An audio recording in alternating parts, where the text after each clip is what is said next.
Hey guys, what is up? The NFL draft is less than 2 weeks away, and I'm so ready for it.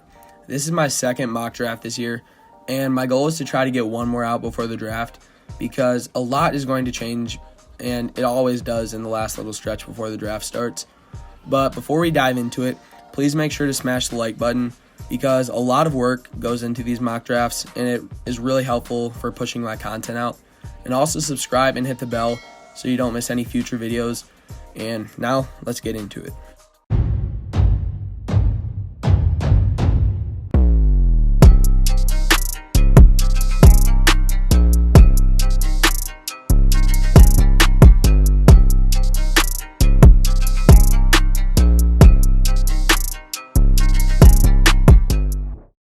With the first pick, I have the Jacksonville Jaguars taking Travon Walker, edge out of Georgia. And a lot of people probably still think Hutchinson's going to be the guy going here, but with Trent Baalke being the Jags general manager, I feel that he's going to go with the guy that has more traits and has a higher potential. And I think that's ultimately what Baalke's going to do, and this will probably be a better pick for the Jags because they already have their finesse pass rusher in Josh Allen and a bull rusher and run stopper like Walker. That's just perfect for the Jags, and that's exactly what they need here. And now at number 2, the Detroit Lions have this pick, and I have them taking Aidan Hutchinson, edge out of Michigan. And if Hutchinson goes number 1, the Lions are going to take Walker. And if Walker goes number 1, the Lions are going to take Hutchinson. It's just a vice versa situation like that. And if the Lions get Hutchinson here, he fits their defensive scheme perfectly. And it's just the best player available situation for the Lions here. And he will help Detroit's pass rush immediately compared to Walker, which might take a little bit to develop.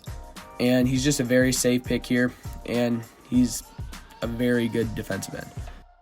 And now at number 3, I have the Houston Texans taking Evan Neal, tackle out of Alabama. And if they want to give Davis Mills a chance, they have to boost his offensive line. And getting a great tackle here that will complement Larry Tunsil well, that is only going to help him. And this is the 4th worst offensive line ranked by PFF in 2021. So this pick will definitely boost their offensive line and definitely give them help there. And now at number 4, the New York Jets have this pick, and I have them taking AHMAD Sauce Gardner, cornerback out of Cincinnati. And the Jets have a good start on their young secondary with a few young pieces, but they're still lacking a true shutdown corner. And Gardner has no glaring weaknesses at all, and he would affect this defense immediately and in a very major way. And now at number 5, the New York Giants have this pick, and I have them taking Ikem Ekwonu, tackle out of NC State. The Giants had a fine tackle in Andrew Thomas last year, but the rest of their offensive line has a lot to be desired. If they want to give Daniel Jones a chance, and Saquon Barkley also a chance to succeed, they need to boost their offensive line. And this will be a great selection for the 3rd worst offensive line in the league in 2021, ranked by PFF. And now at number 6, the Carolina Panthers have this pick, and I have them taking Malik Willis, quarterback out of Liberty. The Carolina Panthers need a quarterback desperately, and Willis has the most upside out of any quarterback in this entire draft. They could go with Pickett here, but with Matt Rule's job on the line here, I don't think they want to settle for one more game manager. And he wouldn't be able to start day 1, but I think his potential is too much to pass on if you're going to draft a quarterback here. At number 7, the New York Giants have another selection here, and I have them taking Kayvon Thibodeaux, edge out of Oregon. And he is very talented coming off the edge, but with some effort concerns lately, we've seen his stock fall a little bit. He is a boom or bust player, but if he booms, it's going to be a big boom. And I think the Giants have to take a chance here because of his potential, and also it will help a weak pass rush, and they just need to get some cornerstones to build on for the future. And now at number 8, the Atlanta Falcons have this pick, and I have them taking Garrett Wilson, wide receiver out of Ohio State. And with the Falcons recently losing what feels like their entire offense, they're going to have to give Marcus Mariota or whoever is at quarterback a shot. And with Ridley gone as well for next year, they're going to need a new wide receiver 1. And Kyle Pitts isn't going to be able to do it all on his own. And Wilson would fill that immediately, and his ability to stretch the field would give this offense a playmaker to rely on and that they need desperately. And now at number 9, the Seahawks have this pick, and I have them taking Kyle Hamilton, safety out of Notre Dame. And with Jamal Adams' trade not working out as they would have liked, this defense could use a dynamic playmaker to help out. And Hamilton's versatility could really help, and if Pete Carroll could figure out how to use him properly, this pick could be a steal at number 9.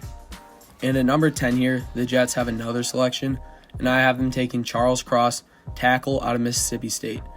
And the Jets have a few young cornerstones on their O-line, including Mekhi Becton and Elijah Vera Tucker, but it still isn't a great situation for Zach Wilson. And they need to build on those selections from a few years ago. And also with Becton's injury history, this would be a great selection to keep Zach Wilson protected. And Charles Cross would be the great player to boost this offensive line and help them out immediately. And at 11 here, the Commanders have this pick, and I have them taking Devin Lloyd, linebacker out of Utah. And the Jamin Davis selection last year didn't really work out as they would have hoped. But Lloyd, he would be a great piece to get this defense back on track after a down year last year.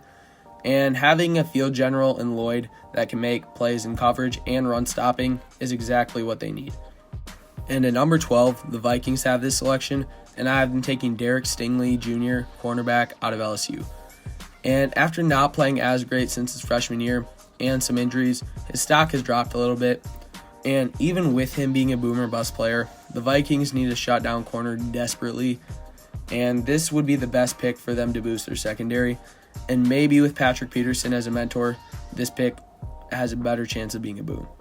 And now at 13, the Texans have this pick, and I have them taking Drake London, wide receiver out of USC. And with Brandon Cooks being the only reliable weapon in their entire offense, they need to give Davis Mills another playmaker to work with. London's size and jump ball ability would complement Cooks very well and give Mills a guy to throw to whenever in trouble. And at 14, the Baltimore Ravens have this pick, and I have them taking Jermaine Johnson, edge out of Florida State. The Ravens love to send the heat to opposing teams' quarterbacks, and having a do-it-all pass rusher like Johnson would give Harbaugh a great defensive weapon as they try to rebound to the playoffs next year. And at 15, the Philadelphia Eagles have this pick, and I have them taking George Karlaftis, edge out of Purdue. The Eagles' pass rush hasn't been the best lately, and Karlaftis would fit this defense perfectly. And if the Eagles want to have a serious chance in the playoffs, they can't have opposing quarterbacks be so comfortable. And Karlaftis would be the perfect selection here. And at 16, New Orleans Saints, I have them taking Trevor Penning, tackle out of Northern Iowa. And with the Saints losing Pro Bowl left tackle Terron Armstead, there's a new hole to fill at that position. And Penning would be the best tackle to fit that bill. He would be able to replace Armstead on the line, and his technique still needs a little bit of work, but with some coaching, I think he could be a great player, especially for the Saints. And now at number 17, the Chargers have this pick, and I have them taking Jordan Davis, defensive tackle out of Georgia. And with the Chargers' pass rush being set with Bosa and Mack, they just need help in the run-stopping department. And that is exactly what Davis's strength is, and he would help this run defense become elite immediately. And he wouldn't even be required to rush the passer as much because his teammates would be basically doing it for him, and that's what makes this selection perfect. And now at 18, the Eagles have another selection, and I have them taking Jameson Williams, wide receiver out of Alabama. And if he didn't suffer his injury, he would be the first wide receiver off the board by a long shot. But since he is having a faster recovery than expected, he will probably go mid-first round. And he already has chemistry with Devontae Smith, and he will be a great weapon for Jalen Hurts as he develops. And now at number 19, the New Orleans Saints have this pick, and I have them taking Chris Olave, wide receiver out of Ohio State. And with Michael Thomas being inconsistent with staying on the field, the Saints offense needs a wide receiver who can take over when Thomas is off the field and complement him when he is on the field. And that wide receiver is Olave, and he would give Winston a great deep threat, and it would seriously help this offense out.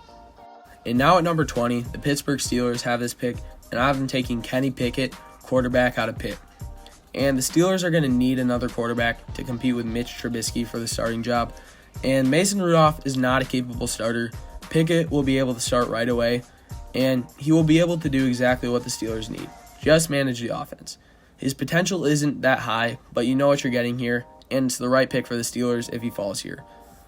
And now at number 21, the Patriots have this pick, and I have them taking KAUIR ELAM, cornerback out of Florida. And with J.C. Jackson now gone, they need a new cornerback. And Elam would be the perfect player for Belichick to coach up and replace Jackson with. Elam has a lot of potential, and he just needs to be in the right place. And New England is definitely that place for him. And now at number 22, the Green Bay Packers have this pick, and I have them taking JAHAN DOTSON, wide receiver out of Penn State. And with Adams now gone, the Packers are going to need to get someone to replace him. And Dotson would be a great weapon for Aaron Rodgers to have. His quickness and deep threat ability would be the perfect thing for Rodgers, and it would be a great scheme fit for this offense. And now at number 23, the Cardinals have this pick, and I have them taking BOYE MAFE, edge out of Minnesota. And with J.J. Watt being inconsistent on the defensive line, they could use some help getting after the quarterback. And adding a speedy guy like MAFE off the edge to complement Watt when he does play, that would be dangerous. And he is a little bit undersized, but he has a good set of moves to make up for it. And now at number 24, the Cowboys have this pick, and I have them taking Tyler Linderbaum, center out of Iowa. And with the Cowboys' once elite offensive line getting up there in age, it's time to add some young blood and to learn from and refresh Martin and Smith. Linderbaum is arguably one of the best offensive line prospects in this class, but centers always fall a little bit compared to tackles. And with his ability, it would help the Cowboys maintain their elite offensive line. And with the absence of their right tackle now being gone, this would be a very good pick for him. And now at number 25, the Buffalo Bills have this pick, and I have them taking Trent McDuffie, cornerback out of Washington. And the Bills have their shutdown corner in Tre'Davious White, but they still could use some other corners besides him. McDuffie would be the perfect number 2 corner to complement White, and with the pass rush handled with Von Miller, this gives them some freedom to invest in their secondary. And now at number 26, the Titans have this pick, and I have them taking Kenyon Green, tackle out of Texas A&M. And in the playoffs, Ryan Tannehill's line did not perform very well, and in the regular season, Derrick Henry unsurprisingly got hurt. And they need to keep Henry and Tannehill healthy if they want to succeed, and Green would be the perfect pick to do so here, and it would boost a mediocre offensive line. And now at number 27, the Tampa Bay Buccaneers have this pick, and I have them taking Zion Johnson, guard out of Boston College. And with the Bucs losing 2 key starters on the line in free agency, they need to keep Tom Brady. They need to keep giving him time in the pocket. And Johnson can do it all at the guard position, and he would be able to help in the pass and the run game. And now at number 28, the Green Bay Packers have this pick, and I have them taking Logan Hall, defensive tackle out of Houston. And with the Packers losing Zadarius Smith, pass rush is now a need. Hall is an interior defender, but he can still put some heat on the quarterback. And he is also a good run defender, and he can complement Kenny Clark pretty well. And now at number 29, the Kansas City Chiefs have this pick, and I have them taking Treylon Burks, wide receiver out of Arkansas. And with now Tyreek Hill being gone, the Chiefs offense needs a playmaker to replace him, and Burks is a big-bodied receiver with Deebo Samuel potential. He would greatly help Mahomes, and if he could fall here to the Chiefs, they would be beyond happy. And now at number 30, the Chiefs also have this pick, and I have them taking David Ojabo, edge out of Michigan. And even with his injury, his upside and athletic ability may make this pick worth it for the Chiefs. And when he returns to the field and is coached up, he has sky-high potential. At number 31, the Cincinnati Bengals have this pick, and I have them taking Andrew Booth, cornerback out of Clemson. And even though the Bengals have the best cornerback in the NFL in Eli Apple, I think the Super Bowl showed everyone that the Bengals lack a true number 1 corner, and Booth has the potential to be that guy for the Bengals. And if they find themselves in another situation like that, I think Booth would be a very good cornerback to lean on in crunch time.